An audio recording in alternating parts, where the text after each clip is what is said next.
وآخر دعواهم أن الحمد لله رب العالمين. عمر بن عبد العزیز جا رہے ہیں، دیکھا تو سامنے ایک سانپ نظر آیا، اپنی پگڑی اتاری اور اس کے اوپر ڈال دی. پوچھنے والا پوچھتا یہ کیا؟ وہ علم رکھتے تھے.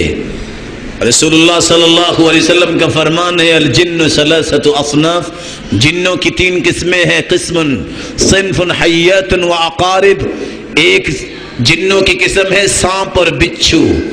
وصنف یضعنون ویرتحلون، اور کچھ جن آنن فانن لمبے سفر طے کرتے ہیں. وجنس وصنف یتطیرون، اور تیسری قسم ہے جو ہوا میں تحلیل ہو جاتے ہیں.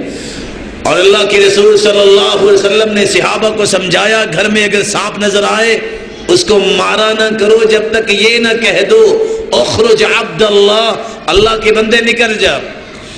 اگر وہ جن ہوگا تو نکل جائے گا. اور نشانی کیا ہے؟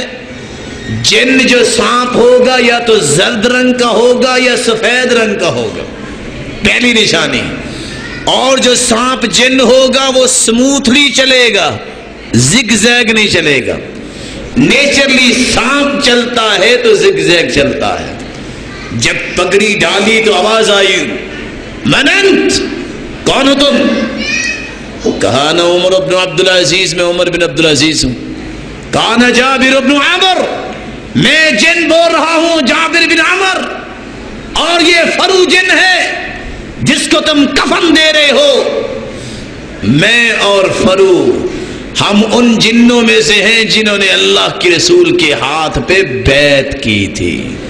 اور جبریل کا نزول ہوا تھا، جبریل نے کہا تھا اس کو کہو فرو تمہیں صحرا میں موت آئے گی اور تجھے دفنانے والا وہ شخص ہوگا جو اس وقت پوری کائنات سے نیک انسان ہوگا.